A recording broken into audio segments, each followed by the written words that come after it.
happy birthday to you in advance. And enjoy the song for like some 30 seconds, huh? It's from Big Ol' Barry White. We love you just the way you are. I said I love you, that's forever. This I promise from my heart. Oh Lord, I could not love you any better. Yeah, I love you just the way you are.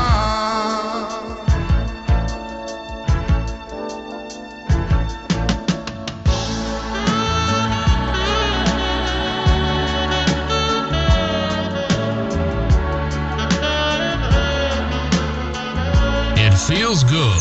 Love 99.5 FM. 99.5 FM.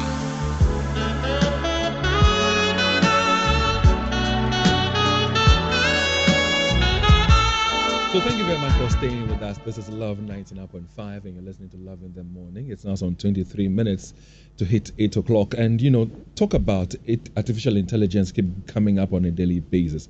Yesterday, for example, whilst we were at the auditorium waiting to start the semi-finals of the Love FM High School debate, myself and Leo were seated together, very close together, and he asked me about something. He was writing a proposal, actually, and he came up to me and was like, David, I want to insert something about prices may change going forward, and I told him what to put in there. And then he decided to just use AI to ascertain for himself whether he would get something to put in the proposal. And of course, AI assisted him by telling him exactly what I said. AI told him exactly what I said.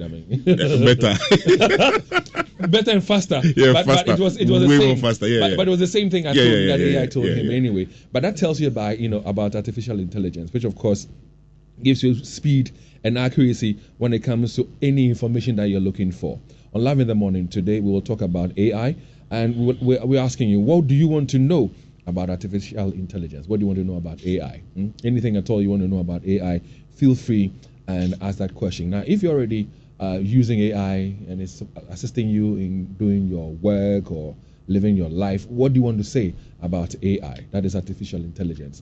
Our WhatsApp number as usual is 05511111995. Share your thoughts with us. Ask questions about AI. The fears that people have has to do with the fact that it's going to render some people jobless and all that. Is that really the case?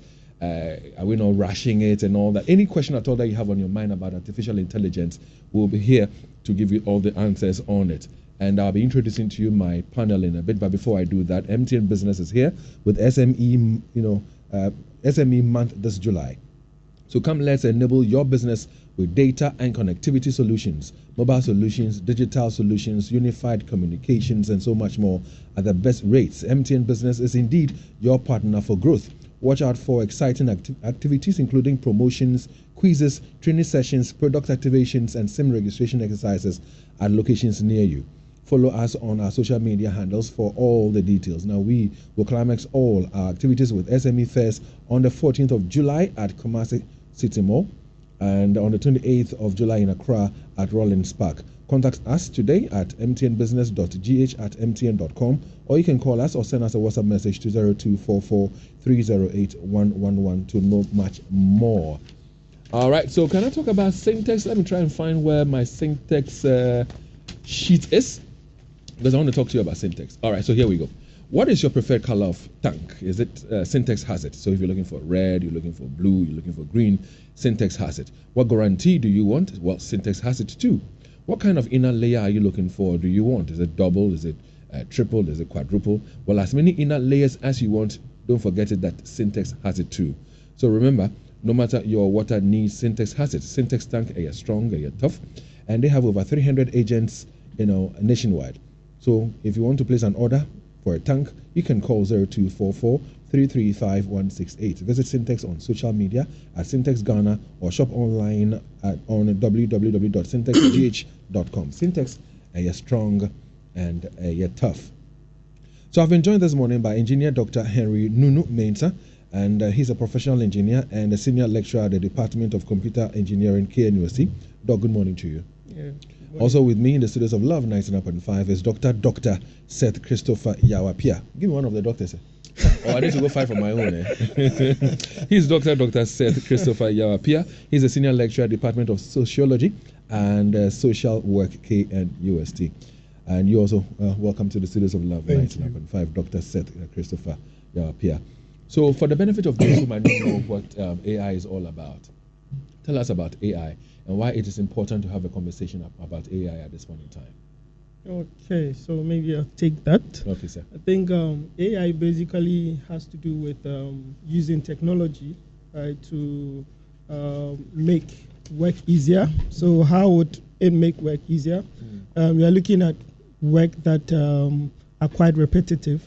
Right, so we use AI to actually do those things to make it easier. Right, so human beings will not have to be like always going about doing the same thing, reinventing the wheel. No, so that's in layman's language. I think that's what I would say. And why do we need to have a conversation about AI? Yeah, because I believe AI is taking center stage now because of the recent advances that we are seeing in that space. There's this whole big talk about large language models, ChatGPT. I'm sure that is what you're referring to, and they have the ChatGPT, the Killboards, the Grammarly, and all that. Yeah, so, all available. So all these things they fall under generative AI. So there's a big boom when it comes to that aspect, and I believe that is what is getting people interested in talking about AI now. Yes, yeah. But Dr. Pierre, would you say that is caught on well enough in Ghana? I mean, are we well aware of AI? Are we making use of it? Do we understand? Do we appreciate what it's doing for us? Yeah, I think that it is not the case that Ghanaians are using AI. I think it's about the awareness levels and then the extent, to what extent people are really uptaking AI. Because when we say AI is not a single, it's not just a single tool. It's a different facet of categories of technologies, smart and intelligent machines that are being deployed. So Ghanaians are using AI, I believe so, and I want to also believe so. But it's also about a question of, are we even aware that we are using different AI? Because when you take your phone and then you Google, Seth Christopher Pierre, you Google my name, and it shows up, and there are language models behind that are helping you to get the feed. And that is purely AI. When you stand somewhere and you say, okay, Google, I am at this place. Can I get the nearest food joint? Food joint. Yeah, maybe I want some fufu and it pops up. Directions, yeah. It pops up.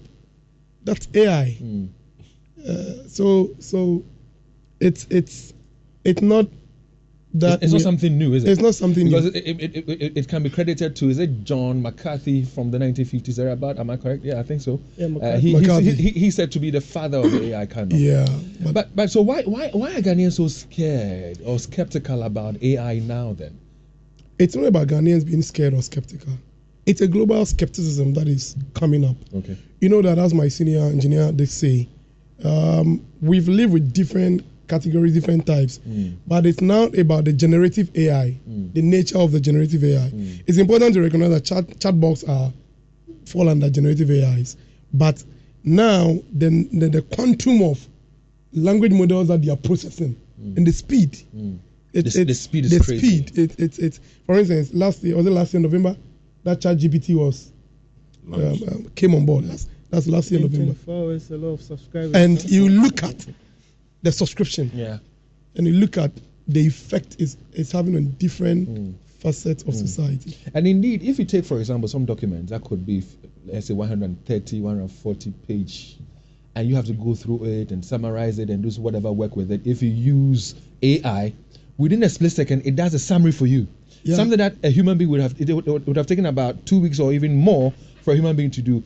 It's that fast. And so, question is, how is it going to change the world?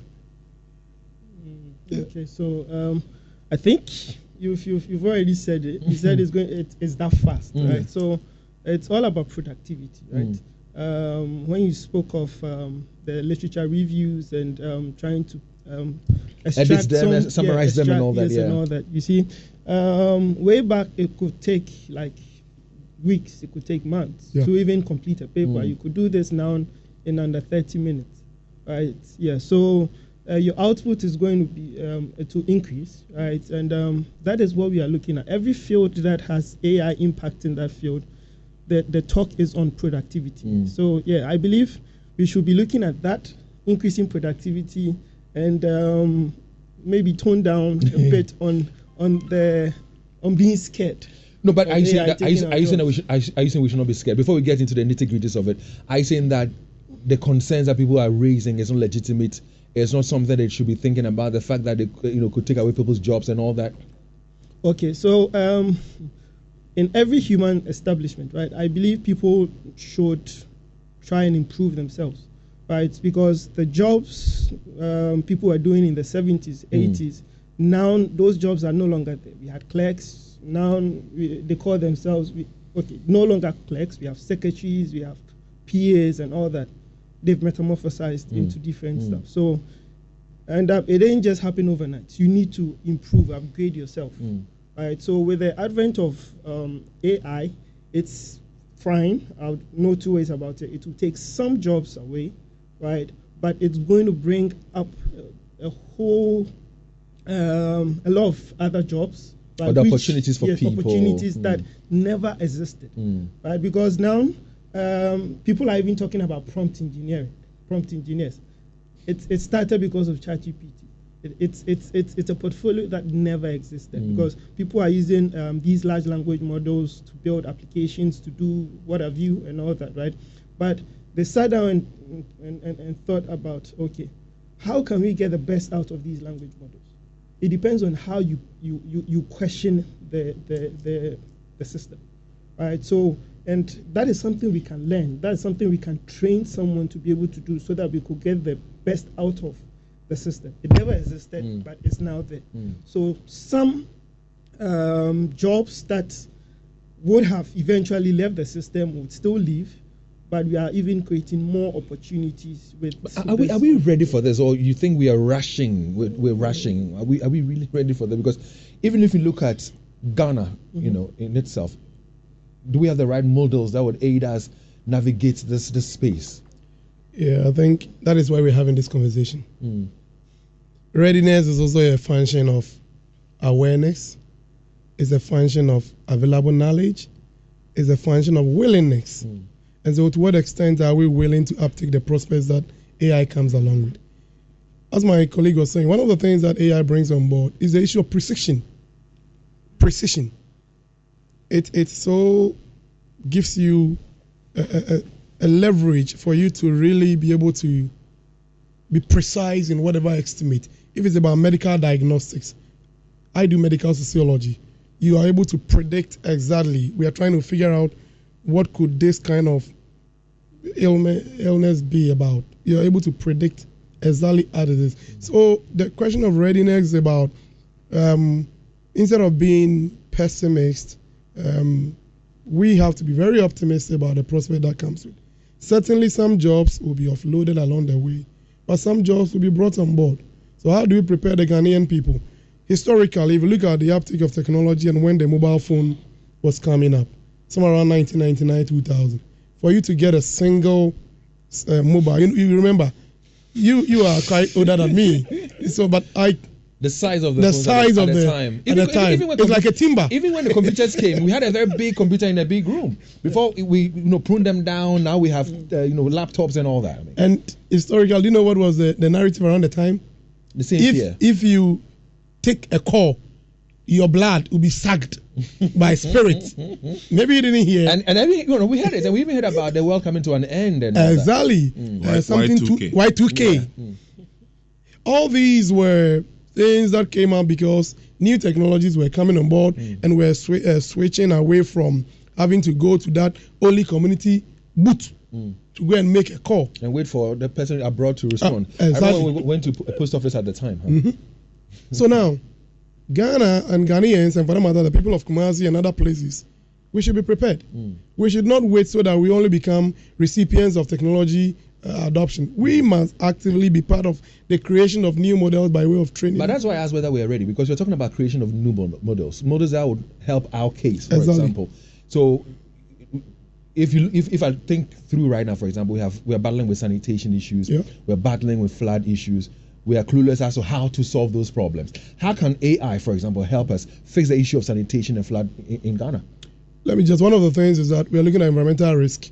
And one of the things that we can do with AI is the issue of having drones that can really be able to, because if there are disasters, you can develop AI models that are Afrocentric. When I say Afrocentric, that use our own generated data set that recognizes the uniqueness and the particularities of our own setups.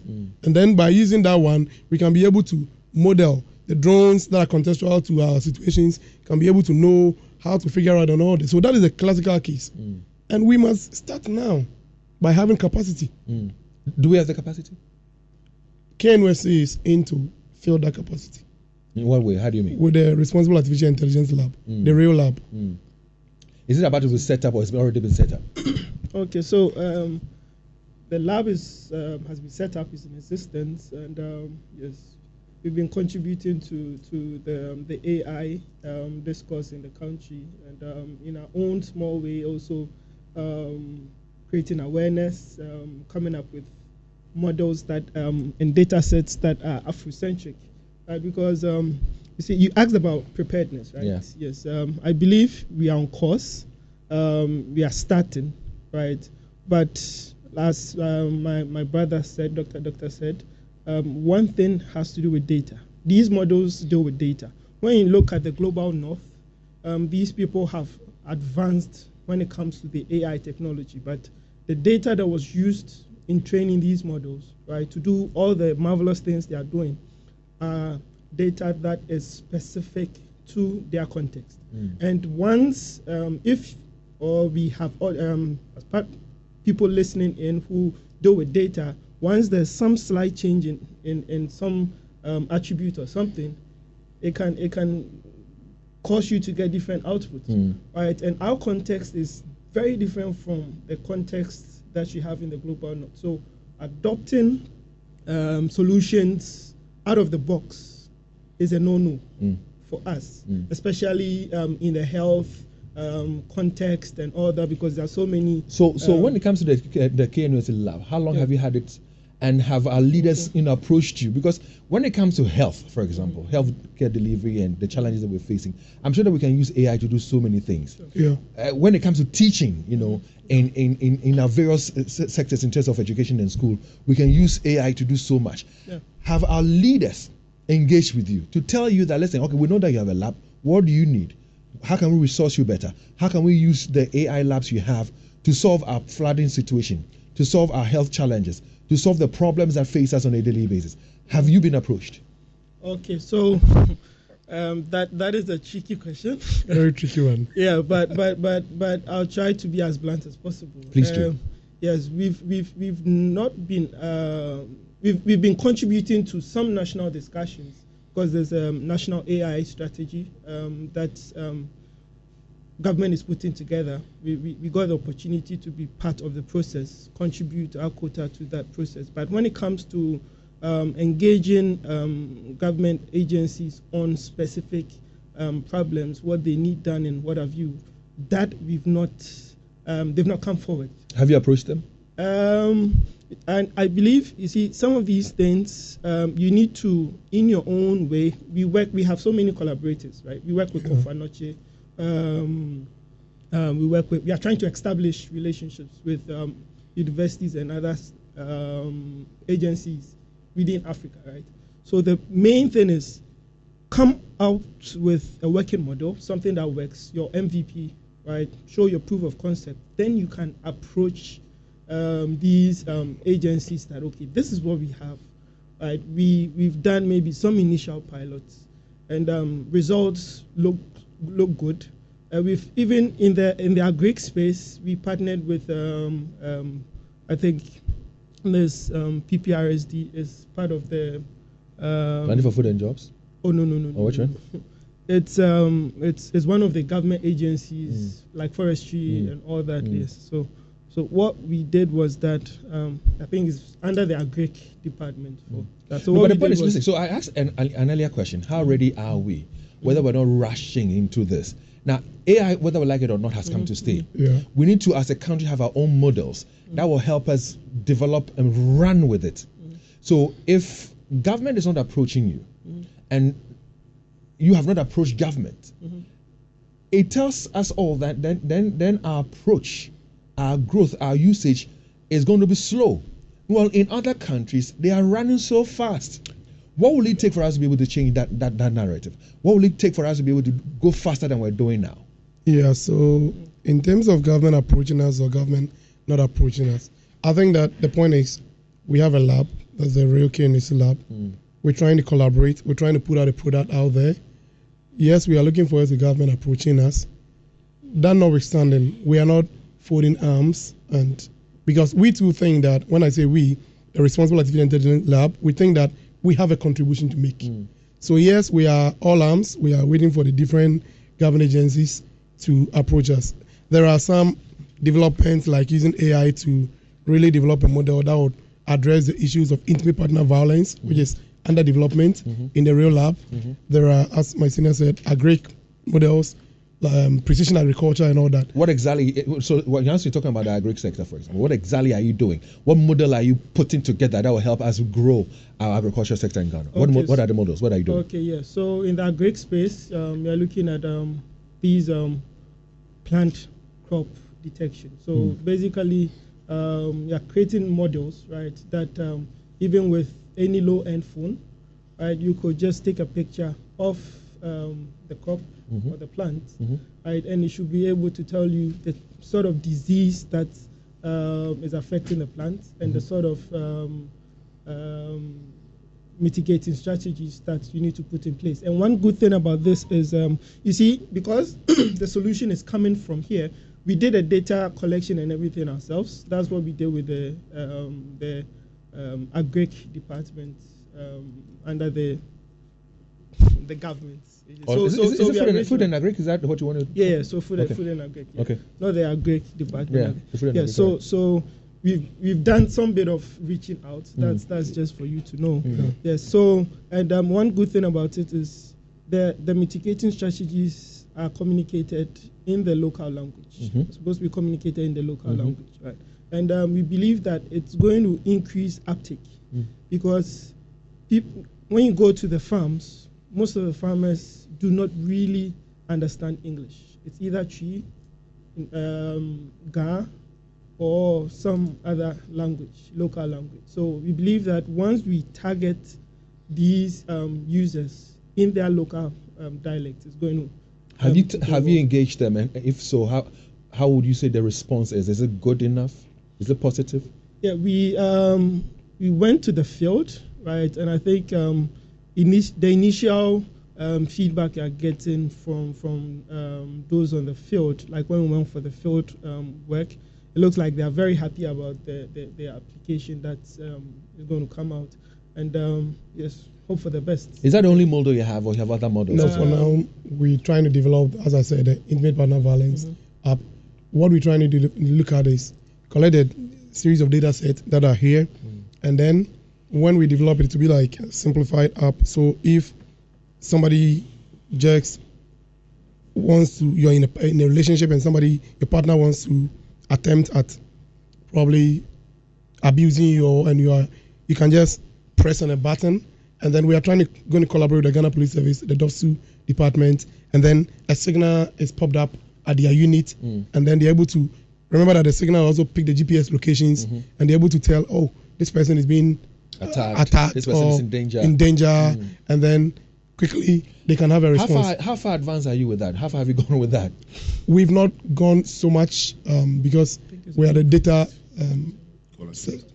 collection stage, because we need to collect localized, contextualized data, so that, and one of the things that we plan to do is not just a text-based one. We also hope to have a voice-based, so that if somebody cannot read, if somebody cannot type, yeah, certainly the person can talk, and then it signals it. But this will still need a lot of collaboration, a lot of financial investment. Exactly. That's what I'm asking, whether government has approached it or not. So what are the other models you have? Because AI, I'm thinking, is here to help solve problems at the speed of light and with the accuracy that we require.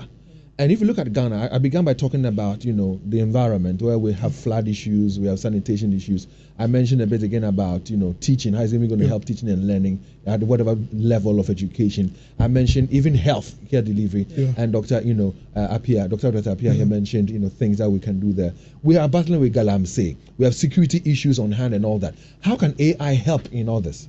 So let me give a practical aspect as far as the teaching is concerned. Recently, we put together some concept, and we are seeking that our development partners will come on board AI in teaching, particularly.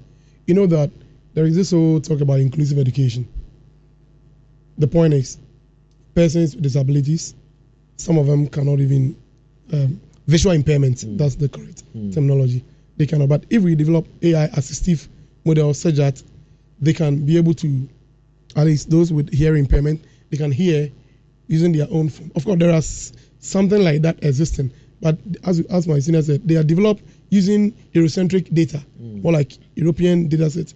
But if we are able to have our data set, and then those group can really simply be reached out. Now, we have so many children, they play so many games on their phones when they are home. Or devices. Is it a case that the Ministry of Education can collaborate with us so that we can develop something so that the teachers will help in the instructions when they go home, and when the children come home, those platforms and models have developed in an interactive forms, and then it's on the various around something like that, develop interactive forms, and we can look at that. So for me, when you mentioned my last point on this has to do with recruitment. Recruitment into agencies. I mean, look at how people queue all the way and the time we spend on screening, and people being in sun, the scorching sun. This is something that our lab is available. We have capacity. The various agencies can engage us, and we build simple algorithms that is able to, because if like people are going for police, the security, the sports stadium, the prisons, the police, the can military, simply screen. At least fine, there will be a human screening. No two ways about that. That's what I'm saying, that AI is not coming to replace human beings. There will still be a human agency, but initial people who do not qualify and all that, quickly they submit in, they pull in, and it screens all those people. So that is an example of how we can solve that problem where, the securities say, well, they are recruiting and people go out there and do all manner of things. Let's talk about how we can fix Galamsey, for example. How can AI, I want practical solutions to the problems. How can AI help us fix Galamsey? I talked about drones. So what about the drones? What would the drones do in helping us fix it? Okay, so what can be done basically is to first you need to fly the drones, get aerial shots, and you can train models to identify hotspots, as in Galamsey hotspots. Right, and once you are able to identify the Galamsey hotspots, you know that okay, this is exactly where you are going to, and what you need to do about it. And in terms of the water, as in the nature of the water, we also know that okay, the color of the water also has some tendency of giving you some insights of certain locations where Galamsey is taking place. Because if Galamsey is being done at some downstream something, it means that the upstream is going to be clear. So from the point, once you fly and you are monitoring the water body, you know that okay, from this point, maybe within that side, there's something going on. Then you can take your aerial view, your aerial shots, you bring it, you analyze it, use certain models to analyze it, identify those hotspots, and send the security. What about the chemicals they're using, the cyanides and all those things, and the danger it's posing to aquatic life and agricultural, life and all that? Can AI also help us to identify those problems and how to fix them? Yeah. Let me just talk about that one. You see, once I did a work recently which was on water quality detection and all that. So basically, you still need to go to the field, take the sample, right? Maybe if depending on how you want to do the detection, right? You could take some measurements, and based on the measurement, you feed it to the model. It tells you, okay, so the levels you have in there and the possible effects that these contents that you have, or these chemicals that you have in the water could have on you, right? So these are certain things that we can capitalize we could do. Yes. So water quality detection. Yes, that is one thing we could look at, and also identifying the hotspots, because for when we want to fight galamsey, it will have to be a man-machine intervention, not machine-machine intervention. Okay. So the machine should be able to tell you that, okay, these are the locations to look out for. Then we send the man there to So let me put it in a very practical way. Yeah, Dr. Pierre, please. There is a monitoring team in terms of the galamsey issue. There's a monitoring team stationed in an office. Our drones are flying in, which is driven by AI, and then they're able to tell us deep in the forest where is that activity taking place. Because as humans, if we want to do this, it means that we would have to do some guesswork, listen to whether we're hearing shamfangs or excavators and stuff like that. But with the drones, they can fly around and they with can tell high sensitivity, high precision. So, for instance, if people are doing galamsey in the Bobri forest, which parts of Bobri forest are they? So, like, if you feed the coordinates into the AI, it knows exactly where it's not exactly. So, this whole Rambo style, wasting fuel, driving all the way, try and error. Are they doing community mining? Are they doing galamsey? Are they doing small scale mining?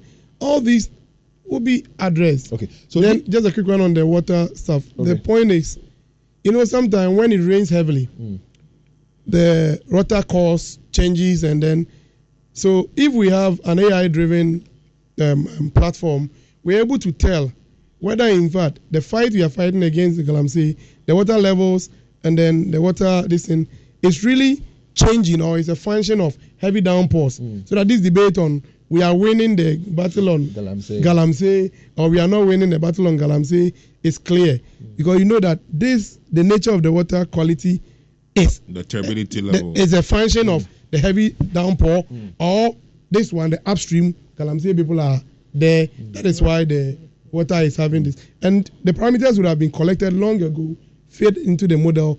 If it is downpour, we know the water quality levels. If it is galamsey driven, we know the water quality levels. So simple model analysis will be able to help us. And I think, David, I just want to chip interventions we are looking at in the health space, if that's possible. Please go ahead, please. Yeah. So there's this work we are looking at.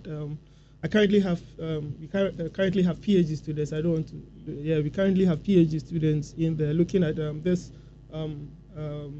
digital, I think, medical imaging, right? So we have CT scans being converted with a click of a button, right, to MRI images, right? So that project basically is it's being carried out to help some selected group of people, because you see, for MRI scans, people with implants can't take those MRI scans, and one MRI machines are also very expensive. In Ghana, we could count the number of MRI machines we have, but CT we have, right? And for some diseases, right, MRI images are good for like soft tissues and all that. So if you need these MRI-like images to help with your diagnosis, you're going to be found wanted, especially if you have implants. In there, it's going to be an issue. So what we are doing is that we are coming up with work or a model such that once you have your CT images, with a click of a button, you could convert it to an MRI-like image, so that at least it could assist the doctors. And well, our conversation this morning, listeners, has to do with AI, artificial intelligence, and some people dread to hear the word. People are skeptical about it. What questions you want answered for you about artificial intelligence? Our WhatsApp number is 05511119995, and if you send messages in and there are questions, we'll give you answers. Our experts here will give you answers. Aside from that, maybe you are using AI already. Maybe it's helping you in one way or the other. You want to share your experience with the rest of the world. I told you what happened yesterday. Leo came up to me because he's putting together a proposal. He asked me what he should insert in there. I told him exactly what to do. But again, we were like, okay, let's test it out on AI. and within a split second, he got some answers. It was very close to mine. I mean, 99.5% close to mine. So me and AI, we're good to go. But aside from that, I would like to hear from you. Because again, yesterday we were trying to look for some motions, even as we get into the final stage of the Love FM High School debate. We said, let's again have some fun. Let's try it out on AI. It gave us a long list of motions that if human beings were going to do it, we have to think and plan. It will take us days and weeks to do this. But let's look at the individuals. We talked about sectors here, the education sector, the health sector, and all. Let's look at the individuals. How beneficial is it to me as a person? For example, people who are trying to put together a CV or write an application letter or do some homework and all that. How beneficial is it to the individual itself? Yeah, so recently there is this ChatGPT 3 and even now ChatGPT 4. 4, yeah. So you want to put in a proposal. It's one of the things that you can just go in, type in there, it gives you. But you see, there is a caveat. It depending on the models that have been built there, doesn't mean everything that AI churns out is super factual.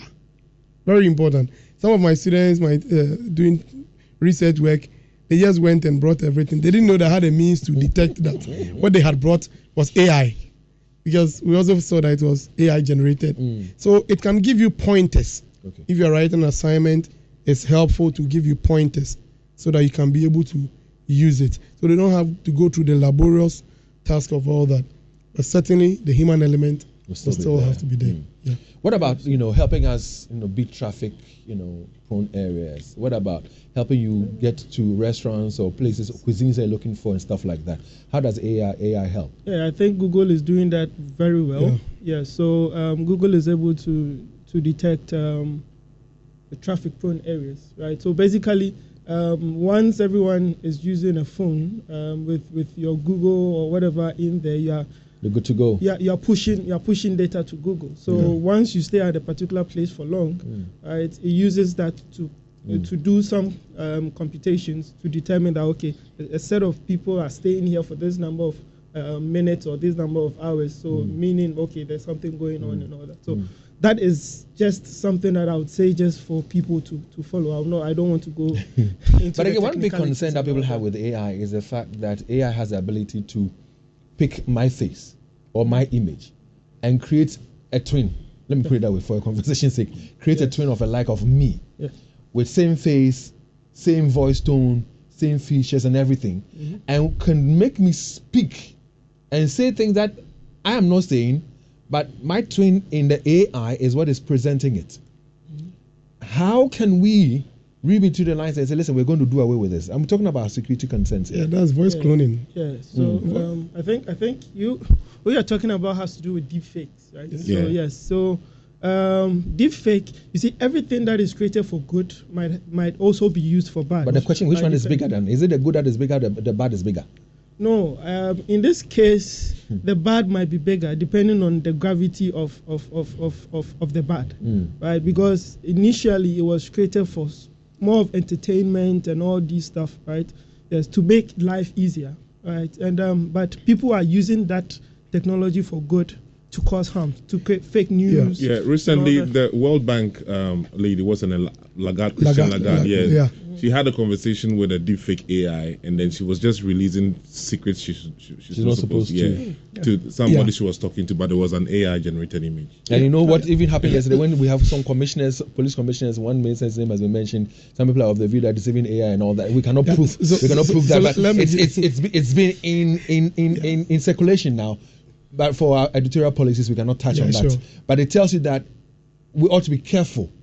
Although AI is good and is helping us, we need to be careful out there. Do we need some policies that can be enacted that would help us stay safe in all this? Do we need policies? Before the policy, the issue of voice cloning, there are other AI models that have also been developed to detect. Okay. Yeah. Okay. There are other AI models also developed to detect so that there's a waterproofing to also be able to tell that this is a voice clone. Okay. Let me tell you a classical example of mine. I was moving from, I think, Nuremberg to Amsterdam, and my flight got disconnected. And then I went to the KLM just to ask them how they can. So they were just giving me a response, not knowing that the thing was a chatbot. Later I realized, this is a chatbot So these are some of the. But that you're able to identify because you are knowledgeable. Yeah. You can detect it. How about somebody like me, who's not trying to learn about AI and get to understand and appreciate or when you detect it too late. Too late, you know. That's why we started awareness. We started all this. So is that do we need some education, some critical education? Maybe fit it into a curriculum of a sort. Yeah. So with this one, fine education. That's what we're doing, right? That's why we are here. But this 1 hour, 5 minutes will not help that much with it. But do we need it in a curriculum, for example? Yes, we need to create awareness, right? Yes, it can be in the curriculum. It can even be a short course or something that we organize so that people would see this. Start with me and teach me for free. Rail has short courses we do. You don't have a for free. I mean for free. Oh yeah, we can do that for free. Then I come and propagate That's it and tell them.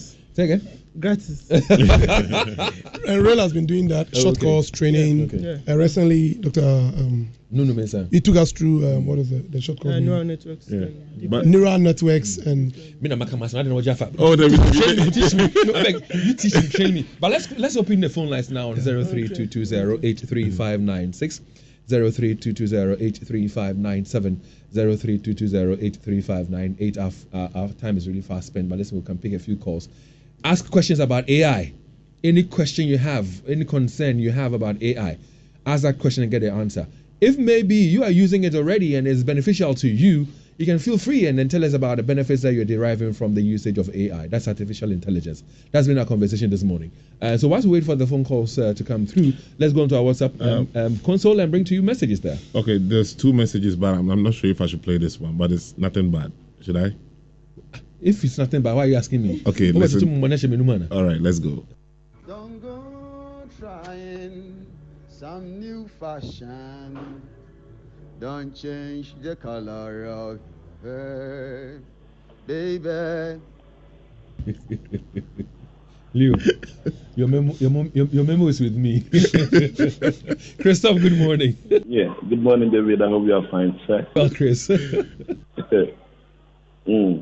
David, I want to say that the artificial intelligence or the AI has come to stay. It has the good side and it has the bad side. As much as it will facilitate our daily activities and all that, there's no doubt that it's going to render some people, unemployed. But I think that we should look at the good side of it and brace ourselves up for this, because we are in the modern world, the world of technology, and that's what runs the world. And so, for us to chastise and bastardize it, I think the earlier we adjust and control to the trend of the AI, the better for ourselves. So, thank you very much, Christoph. The Abdullah Nuama, good morning, sir.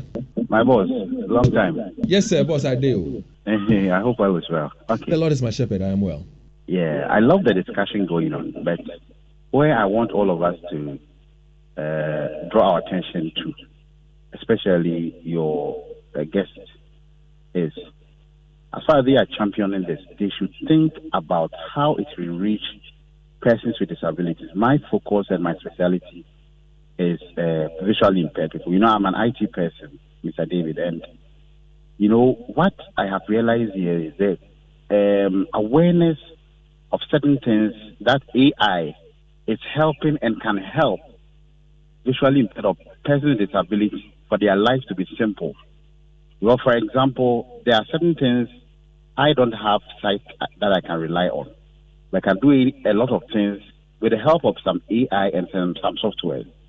So please, when they are doing this, they shouldn't forget our people or persons with disabilities, because it's an area where if there is an investment or there's a focus, it can even really help and include everybody. Abdullah, I'm sure that maybe you missed it or you joined us late, because Dr. Appiah here, Dr. Appiah here mentioned that they have something for the people with visual impairment. Yeah. And he mentioned it a while ago. But let's go back to our WhatsApp console. What message is there? Hello, David. Yeah, good morning. I'm Isaac. David, we need to embrace every new thing that comes. It comes with its challenges and its merits. The issue is, Yakma indicated, there were a lot of technologies that were introduced into the industry, and people were saying it's going to collapse business, but it created more jobs. It created a whole lot of jobs for people to do. This AI is going to create, even though even the whites, they are even afraid, but frankly speaking, it's going to profit a lot. We should embrace it. There is no gloomy matter. And the issue with us here is that instead of we thinking, especially with our politicians, sitting down thinking of what to do, how should we go about things to ensure that we harness this new way of doing things and other things. We'll be sitting there doing NDC and PP nonsense. There's nothing. What really has we Ghanaians really embraced technology for? Imagine, look, when Elon Musk was launching 45 million of a Starship, just test launching, we were sitting here doing unnecessary things, thinking of it was this. Very much. But again, I mean, we all accepted the fact that it's come to stay. What I'm asking myself is, as a country, as a nation, what are the policies that we're putting across to ensure that we embrace this and run with it? What are we doing to ensure that we're pumping money into it to create the awareness and make it more user friendly for each and every one of us? Let's take a listen to a message that somebody sent in. And the person sent a typed message. Okay, he says artificial intelligence involves leveraging computers and machines to mimic the problem-solving and decision-making capabilities of the human mind. The advantages of AI outweighs its disadvantages. Though there is a potential loss of human job, it is largely insignificant. And this is from Ryan Danso from Ejoso. Ryan, thanks very much for joining us. So I was asking about policies. What kind of policies do you think we need, Dr. Nunu Mensah? Okay, so I think the national AI strategy is coming in to help shape as an AI activities or the direction from the government sector side. But as a lab, we are a responsible AI lab, so we need to promote the responsible use and design of artificial intelligence. You're talking about models here. Yes. So from now onwards, I'll be looking up to you guys. Yes. We have a lot of challenges, a lot of issues in the Ashanti region. Mm-hmm. Help us use AI. You have the lab. Help us use it to bring solutions to the problems we have. Yeah, but that comes with money. So I know that's why. Yeah, but maybe just to end that my comment. You see, we have come up with a framework because we believe in what we call self-regulation, right? So try and get the person involved. If it's an AI engineer, if it's a software engineer who is doing whatever, right? We believe in self-regulation. So we came up with a framework. It's called the Facet framework. It's available online. Facet framework. Yeah, Facet framework. And what you use this Facet framework is that it's supposed to guide you, because we have other frameworks, but this was done looking at our context and also the African context, because a number of universities in Africa, about one in Tanzania, another in Burkina Faso, came together to look at this one. And with this, we are making sure that all the projects or all the models that are coming out of our lab, all the people we are even giving some small funding to work on models, right?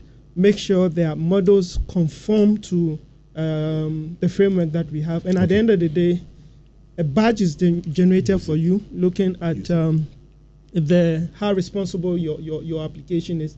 You have a numerical value. So if it's 70%, if it's 80%, and that badge you can put on your application. You know what I'm going to say right now as we conclude? I'm going to say that this is the first of other conversations that we'll be having with you, on AI. Our doors are always opened because we want to see development, we want to see growth, we want to move along with what the world is running with, and AI has come to stay.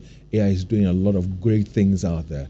So at the right times, we'll be having some more conversations, so we create the awareness and educate people about the benefits of AI. But at this point in time, I'd like to say to you, Dr. Appiah, thanks very much for coming through. You're welcome. And then to you, Dr. Nunu Mensah, thanks very much as well. It hasn't been easy having you guys. I mean, we've been trying to pull you guys in for like 2 weeks. I got the green light yesterday, and so happy to have had that conversation. But like I said, it's the very beginning of AI conversations. And for you listeners out there, AI is amazing.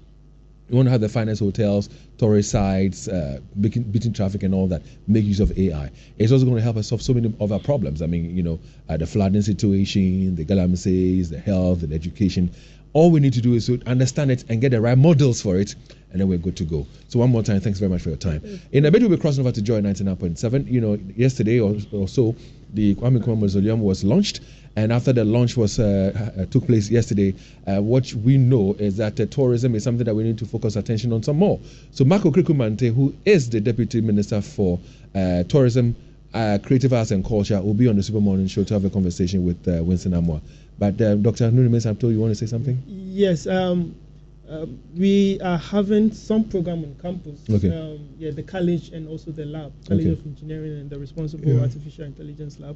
I think we are bringing the Chancellor of MIT down. Yes, that's Professor Melissa Nobles. So we are having a 3-day program. The first day, that's Thursday. Tomorrow, Thursday, yes. The 13th of July. 13th, we have a public lecture. Okay. And the Friday, we have a keynote where we are looking at women innovators, as in empowering women innovators and all that. And on Saturday, we have a debate right on the topic AI and emerging technologies, whether they are a curse or a blessing. If you're looking for a moderator, I'm available. My fee is very affordable. I can come and moderate for you. But the Love FM High School debate, would be climaxed on Friday with a final contest between Prempeh College and TI Amas. And of course, before that contest between TI Amas and Prempeh College, the third place contest will be between Presec Bompata and of course Masanteman. Make a date, don't be late. It's going to be live on television, Joy Prime, Joy Learning. It's going to be on Facebook Live on LUV 99.5 FM and of course on radio on Love 99.5. All right, so this is where we draw the curtain on today's edition of Love in the Morning. It's been good. It's been educative.